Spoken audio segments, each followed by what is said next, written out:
Welcome to Tech in the Right Direction, the podcast. This week, I'll be speaking with Robin Corralez. Robin is the Global Senior Vice President of HR at PandaDoc, the leading all in one document flow automation platform. As a hands on, diversified human resource leader, Robin creates sustained value in fast paced, dynamic environments by building strong teams and identifying, assessing, and executing organizational initiatives that drive business success. In her role at PandaDoc, she is focused on building a talented organization that will help scale the business while maintaining its best workplace culture. Welcome to the show, Robin. I'm so excited to have you on. Thank you so much, Jennifer. It's really exciting to be here. Great. So let's get started. So, Robin, as a woman in tech, can you share with us your career journey and how you got to where you are today? Sure, my pleasure. I had a little bit of a roundabout way to get into technology. My career started in the printing industry, and I worked in print advertising for 12 years. And the entire time that I was there, I knew I wanted to get into advertising. I wanted to be more on the advertising side versus the publication side. And eventually made that dream a reality and moved into advertising, then making my way into advertising technology and Mm. eventually into a SaaS startup. So Oh, a little bit wow. unconventional way to get here, but made it here nonetheless. No, that's great. And many people have that unconventional by accident way of getting into technology. So you're not alone. So, Robin, you're a clear leader in everything that you do. Can you share with us some of your best practices around building and leading great teams, especially for women? Yes. So for me, I think that leadership really comes down to empathy and understanding the needs of the individuals that are on your team. And that's especially true for women. Um, when I look at my team, I work in human resources, so I have a team that is mostly comprised of females because HR typically is more, you have more females in human resources overall. But my team is comprised of about 90% females and 10% males. Mhm. And uh, when I think about how I lead that group, right? There's no one way to lead the entire team. Each person on my team is unique, has a unique set of needs, and has different circumstances. So I make a really solid effort to get to understand who the people are on my team and lead them according to how they need to be led. So, to just elaborate a little bit, there are people on my team who are relatively junior, and those individuals need more time, they need more attention, and they need more hand holding. They Mhm. also need more confidence building, right? So that they can know that they're making the right decisions. So it's not about over managing them, right? But it's about building the confidence in each of those individuals to set them on a path for success. Then I have people who are really senior, and the only thing they want from me or they need from me is to get things out of their way so that they Mhm. can do their best work. And I'm okay with that because as a leader, I believe my number one responsibility is to create an environment where they can be successful. So blocking and tackling, moving things out of their way. I hire really smart people who know what needs to be done, and my job is to help them accomplish that.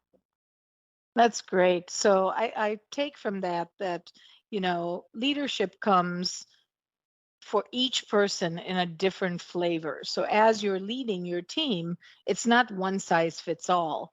Everybody needs a different level of leadership. So you give each one what they need. Now, does that give you how does that work in how you feel? Like, do you feel like it's taking a lot out of you when you're leading each team member differently? Or will the one size fits all be easier but not as effective? So what a great question. um, I think it depends on the day. There are certainly Mhm. days where you have a trying individual on your team, and Mhm. maybe you're having a bad day yourself, or you really just want to tell them what to do, right? Because you need to get something done.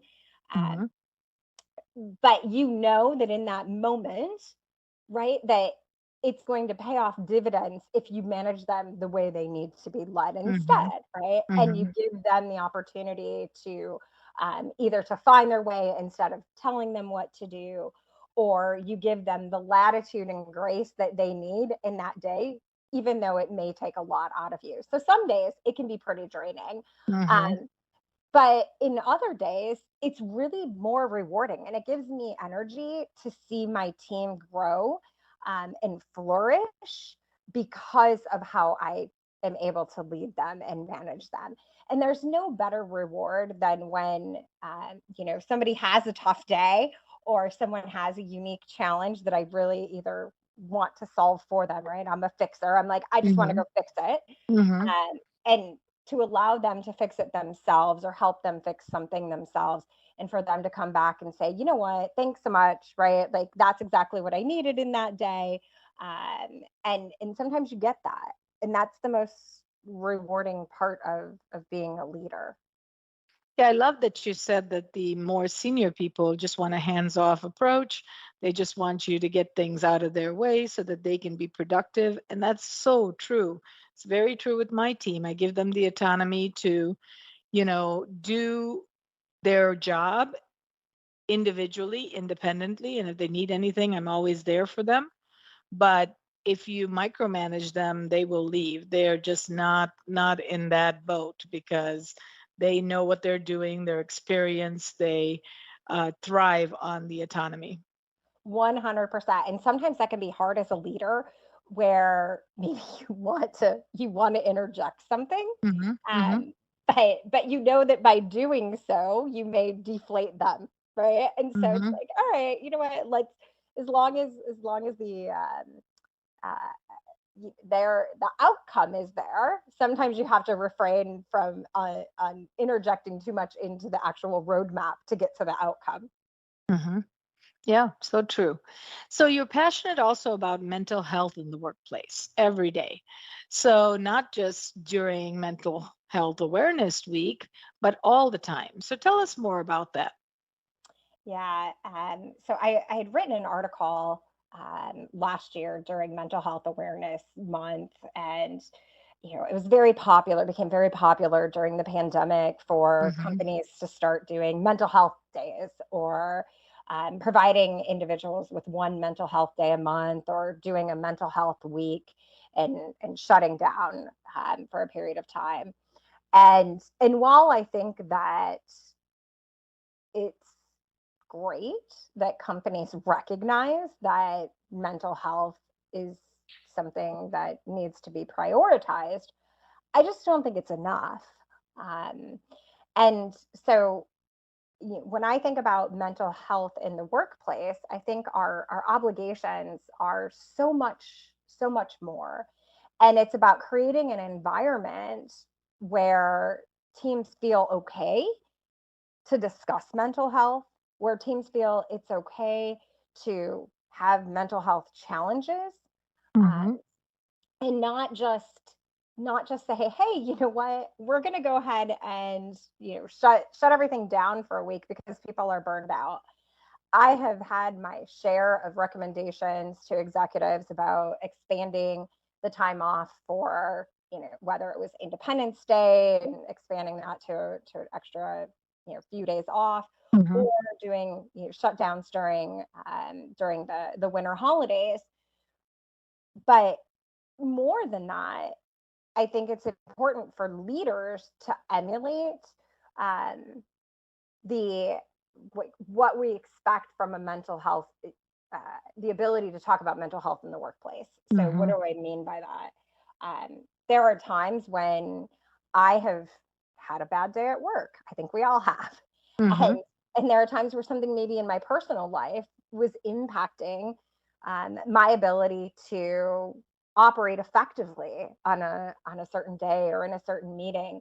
And as leaders, we're kind of expected to always be on, or at least that's the expectation I grew up with as a Gen Xer, always on.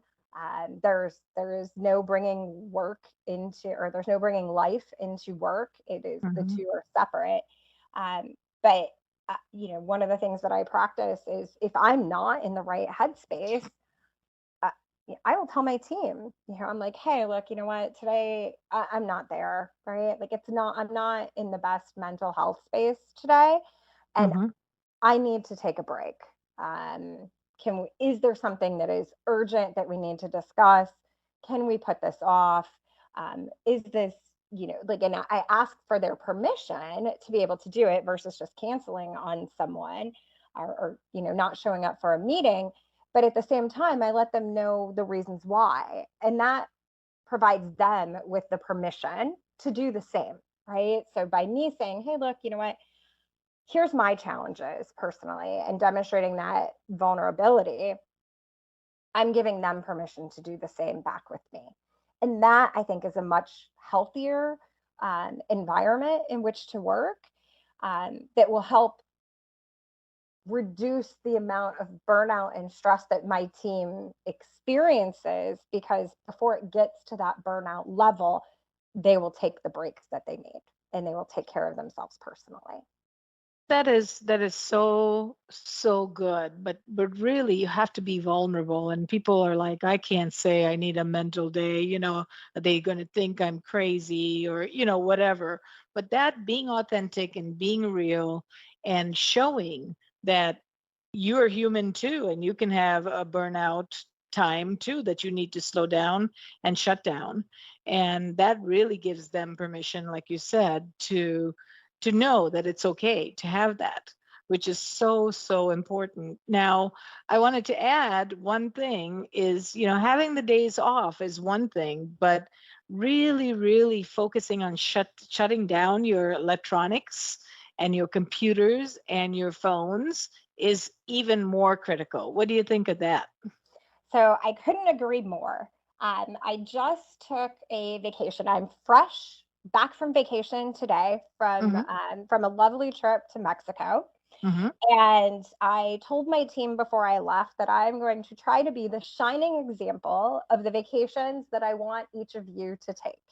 I Nice. am not bringing my laptop with me. Hmm. And they were all like, what? And yeah, I didn't. I did not bring my You're a laptop brave with soul. and of course, in the time of COVID and all these other challenges, even my husband said, well, what are you going to do if we get stuck in Mexico and we can't get back Hmm. into the US? You're not going to be able to work. Like, I'll figure it out, right? But I'm not going to bring my laptop. I don't think, I think that as a leader, it's my job to set the example.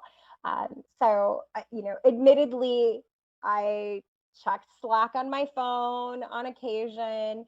I did it more for me to not be overwhelmed when I got back Hmm. with Hmm. 1 million Slack messages. But I refrained from responding, right? So anything that was Hmm. there, I was like, you know what? I'm good. Somebody else is going to get this and it's going to be okay. There were no burning emergencies while I was gone. Anything that happened could be taken care of, was all taken care of. So um, I highly encourage my teams to completely shut down.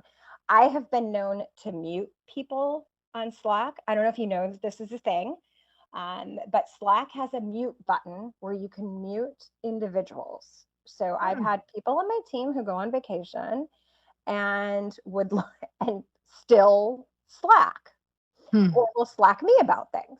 Hmm. And I have literally muted them while they were on vacation. And I've told them, I am muting you.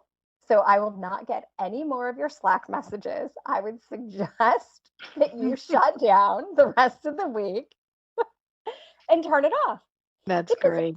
and it wasn't that they were slacking me about anything that was an emergency, right? It was random, just random things to do with work. I'm like, it's not important. Go enjoy Hmm. your time, right? Like, And be decompress. present in your vacation. You really need to be Yes, present wherever you are.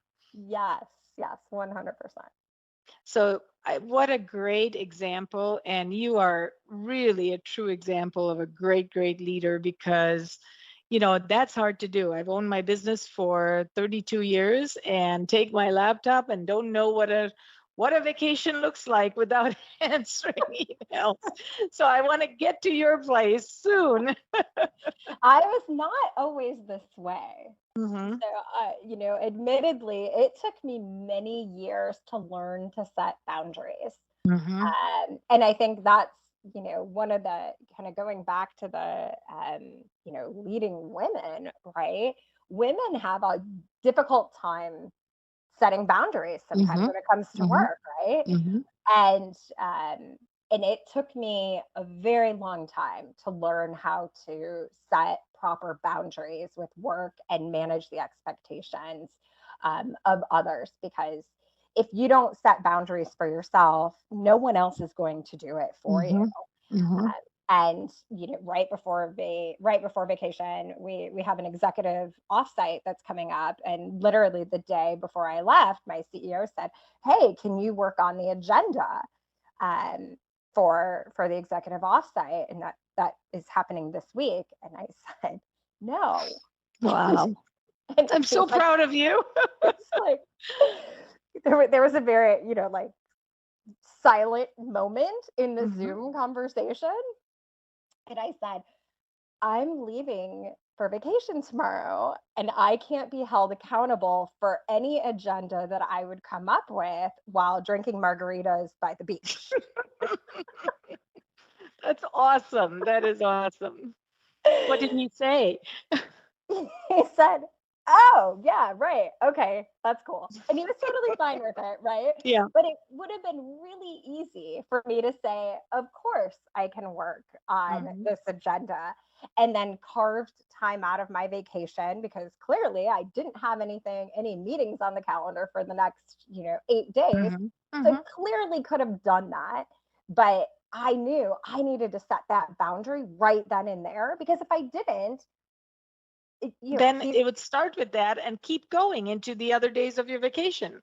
exactly, Hmm. exactly. So I was like, Hmm. "Nope, all right." And and I even said to him, I during the conversation, I made the joke. I'm like, "Yay, I held my boundary," and he laughed about it. Hmm. That's great, Robin. I really, really am impressed and very, very happy you shared this with our listeners because I think women need to do more of that. And the more we set our boundaries, the more other people will respect it. Absolutely. Yeah. So culture is so critical to the success of an organization. Can you share some best practices that you've learned over the years to make positive shifts in the workplace culture? Yeah. So, I think it comes down to just a handful of things. And I'm going to make it sound really easy, right? Clearly, there's a lot of companies out there that don't have good culture. So it's not that easy. But having a really clear set of vision and values for the company that are more than just words on paper, I think are absolutely key and fundamental, because culture is defined by how work gets done. It's not defined by what work gets done. Hmm. And the values help guide how work gets done. And so I think that is absolutely critical. I'm lucky enough to work for a startup that has a very founder-led culture, Hmm. Hmm. which means that it starts at the top, right? Um, there's there's no debating that our vision and values are not part of the company, because they are literally ingrained from the very top. So I think Nice. that's um, one key element. The second is really about transparency. So helping people understand where you're going, what you're doing, why you're doing it, and also where they stand in helping you get there, right? So how are Hmm. you helping me get there? How well are you doing around helping me get to where I'm going?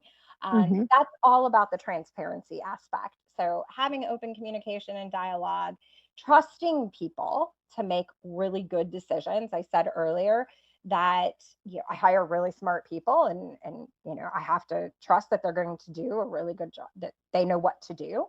And I have to give them that trust. And I think there's so many companies out there, especially since we've moved to this remote world, right, where they're installing technology to track your productivity and make sure that you're working. And it boggles my mind that companies would go to these lengths, right, to not trust their Right. team. And with transparency and openness, I think you can alleviate a lot of that. So I think Hmm. transparency is the second. And then the third is feedback, right? Like collecting and soliciting feedback from your teams. You have to have a continuous improvement mindset. Um, you can't be really stuck in this is the way we are going to do things, and Or not we've always done it this way. right. Right. Yeah, this is the way we're going to do it because we've always have. Mindset, you have to be willing to shift your mindset and do things differently, and take recommendations and suggestions. And sometimes that can be really hard, right? Especially like if you built something that means a lot to you and you think it's the best thing in the whole wide world, and somebody comes along and they're like, hey, you know what, here's a couple of improvements you can make. Hmm. Hmm. And like if you have a new benefits package, for example, right? Again, I work in HR, right? So there could be a brand new benefits package that I think it's like amazing. And somebody's like, hey, you know what would be really great is if we could do, and I'm like, uh-huh. Yep. Hmm. And there's a moment where you stop and you're like, okay. But I, I'm not like this revolutionary HR leader, right? The ideas that I have come from the people who work for the companies that I support. Hmm. And it's, by listening and soliciting feedback and listening to their opinions and their ideas and their recommendations that have led to my ability to create these amazing cultures, and great companies. That's great. That's great. Great, great advice in that. So, during the pandemic, I learned a lot about empathy because I was a very strict leader and wanted people to make sure they were right on time, make sure they were present in every meeting. And we run a remote company. So, even before the pandemic. Um, but tell us how you lead with empathy in this ever changing workplace, because sometimes it's difficult and sometimes it's easier. It just depends on the day, I guess.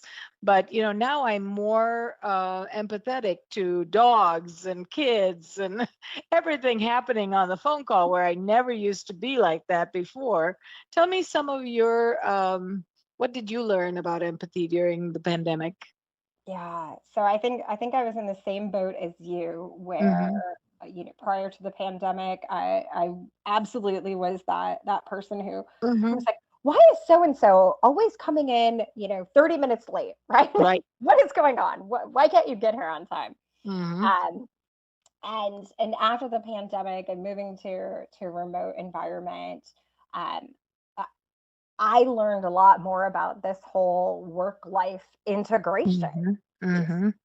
And I think that's where the empathy starts to begin, is in the recognition that there is a work life integration. It is not a work life balance, no matter what anybody says. There are moments Mm-hmm. when work completely overtakes my life.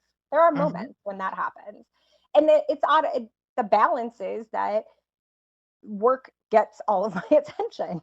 And Mm-hmm. then there are moments when my life requires and demands more attention, and that's okay too, right? And so I've learned that, if I am experiencing this, then it's clear that others are experiencing the same thing. And I think for me personally, I went through the pandemic with a 2-year-old Mm-hmm. who was no longer in school, um, sitting by my side, wanting to show her whatever her latest stuffy was that she had Mm-hmm. to all of my colleagues on Zoom calls and do show and share with everybody in my company. Mm-hmm. So going through that myself really helped me recognize that, oh my gosh, that this is what I've got going on, right? Like Right, right. what on earth are the rest of my team members going through? True. Yeah. And and then expanding that beyond, right? Like eventually kids went back to school, right? And all that. But there's still things that come up. And I've always been more of a kind of empathetic leader. At least I would like to think I have been. But my empathy it grew during Mm-hmm. the pandemic for Right. sure. And then it grew even more during various political situations that happened around Mm-hmm. the globe. Having a global workforce has been very trying over the last few years, Mm-hmm. um, and just really looking to understand what my team members are going through across the entire company has led to this higher degree of empathy Nice. Yeah. that I have. That's very good. I mean, it's so true with the global organization. It doesn't even matter global. It's just putting yourself into their shoes and feeling what they're feeling, right? That's what's so important about being empathetic and not judging. Just Right. know that they are in a place that you can never imagine how they are feeling. So, really being empathetic, listening to them, giving them some grace is really, really important. Absolutely. Absolutely. And I think that's, people oftentimes they're like, well, I don't know how to be empathetic. Um, and it's just like the last thing you said really resonates, right? It is about giving people grace Hmm. and, allowing them to be them. Hmm. It's okay because no one is perfect. I had this conversation with my daughter, my now 4-year-old daughter last Hmm. night. Hmm. No one is perfect. We all have faults, but I still love you just Hmm. the way you are because I'm going to give you that grace. And that's really what it's all about. That's great. That's great. So, Robin, on a personal note, who inspires you and why? So this is a great question. You know, I find my inspiration from my team the Hmm. most. Hmm. And a lot of times you ask leaders this, right, and they may rattle off some Hmm. inspirational leader that's well known. But for me, my inspiration doesn't come from there. It comes from my team. Hmm. Um, and when I say team, I mean not just the team that I manage, but the individuals who work at my company. Hmm. And the reason for that is I see their resilience, right? Working in a tech startup is really, really hard, and the pace is really fast, and Hmm. the changes are nonstop. And and then I look at the adversity that my team has gone through over the last few years between pandemic, political situations, fraudulent elections, wars, displacement from their homes. And I'm like, wow, these people continue to show up and give it their all every day Hmm. in spite of all the adversity. And that provides me with this tremendous amount of inspiration, and it allows me to continue to um, like come to work every day and Hmm. keep going in spite of all of the changes and the difficulties, you know in a tech startup, and trying to build out an HR organization that is growing really, really fast. Yeah, so true. So true. So I love that your team inspires you every day because I agree. I feel the same way. It's like it's my team that I get up in the morning to come to work for, get to my desk and do everything for them so that they can be successful, they can grow, they can I can help them in any way possible. But with so much going on in this world and add life to it, it is really impressive to see them show up every day, and really work hard. Absolutely. Yeah, so true. So I love to travel. And I always ask this question. It's a little bit selfish, so I can add maybe things to my bucket list. Love it. So, where's your most favorite place that you've traveled to and why? So I am in love with a tiny little island off the coast of St. Martin called Anguilla. Mm, It's a that little one's British. going on my list. I've never been there. Oh my goodness. It is the most beautiful island. So it's very quaint. It's British. It is very quiet. So That why I do I love love. it? Yeah, when you're shutting down, that's what you need so that you can reflect and you can think. And there are 31 different beaches, and Oh, wow. every one of them has a different, like a different type of landscape to it. So you Mm, will have everything from pools of water, right? They look like crystal clear pools with not a single wave, hmm. to rocky ocean shores. That is And you amazing. can surf, and the island is really small. So you can get from one side of the island to the other in about 15 minutes. So it's not very big, and there's Mhm. amazing food, great restaurants, really friendly people. And it's really quiet. There was one year we went, and we were the only people on Wow. every beach that we went to, and this was Wow. before the pandemic. I was like, this is A private amazing. beach just for you. I Like, love I don't know that. if I'm So, supposed to how do say you get that. there? How do you get there? Do you take a cruise or do you have to fly into? Where do you go? How do Yeah, you get so there? there's two different ways to get there. So one is you can fly into St. Martin, and there is a Mhm. ferry that will take you to Anguilla. The ferry is about 20 minutes, Okay. pretty quick. And St. Martin has a large Okay. commercial airport. Okay. And then the other way is to fly directly into Anguilla, which is a Oh. much smaller airport. Uh, Mm-hmm. but you can get there. They have direct flights from Puerto Rico. So if you can get to Puerto Rico, then you can get a Yeah. direct flight to Oh, Anguilla. that's awesome. Definitely going on my list. It's something I want to see. It's so beautiful. Oh my goodness. I'm telling you, it is just the most beautiful island I've ever been on, Jennifer. I We I love it. can't wait. I can't wait. It's going on my list. So maybe early next year. Is there a good time to go? What So time of the year? I have been there in May, November, and over New Year's. Mm-hmm. I would say that New Year's was a little bit more crowded. Mm-hmm. Um, by crowded is all relative. Crowded. It's Yeah. all relative to having a beach by myself. Mm-hmm. The last week of November, entire beach to myself. Wow. Um, to like having to make reservations for a restaurant Mm-hmm. in December, like over the holidays, and then How about me? May is also beautiful. But as I learned last week, you could face hurricane season, could face the anomaly of an early Mm. hurricane season. Okay. So it is the beginning So of tropical. November is your recommendation, really. I would go with November. It's beautiful. Okay. All right. I That's may run amazing. into you on a beach. Thank you, Robin. You won't have the beach to yourself now anymore. Oh, this was so much fun and such an honor to have you on. Thank you so much, Robin, for your time and contribution. I know our listeners will enjoy this episode very much. So in closing, what advice would you give to a woman considering a career in the tech industry? Jennifer, it's also been a pleasure. Thank you so much for having me. My advice would be, don't give up. Hmm. If you want to work in tech, don't think that because you don't have the experience in technology that you can't get there.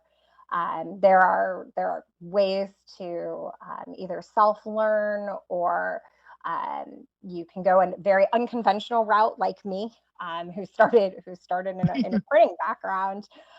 But don't give up. Don't settle. Don't give up, and keep trying. That's great. Great advice. So Robin, share with our listeners how they can get a hold of you. You can find me on LinkedIn. It's Robin Corralez. And you can also find me on Facebook or Instagram. And it's also under Robin Corralez. I make myself pretty easy to find. That's great. Well, Robin, thank you again. It was a pleasure and an honor. I really appreciate you, and hopefully you'll come back again sometime. Sounds wonderful, Jennifer. I'd love to. Thanks so much for having me. Thank you. Thank you for listening to Tech in the Right Direction. Please take a minute to subscribe or follow so that you never miss an episode. Also, don't forget to like, share, and comment. Thank you. See you next week. From IT skill enhancements to end user adoption training, Directions Training is your resource to help optimize the effectiveness of your technology investments. Over 500,000 students have taken advantage of our wide selection of technology and business training solutions covering the most popular applications today, such as Microsoft 365, Azure, Windows 10, and more. As a podcast listener, we invite you to take advantage of an exclusive offer. Receive 30 days of free access to our Microsoft official curriculum on-demand courses for IT professionals or end users. Visit us at www.directionstraining.com/podcast to claim this offer today. Hurry, this offer is only available for a limited time. Success is a journey. Ask for directions.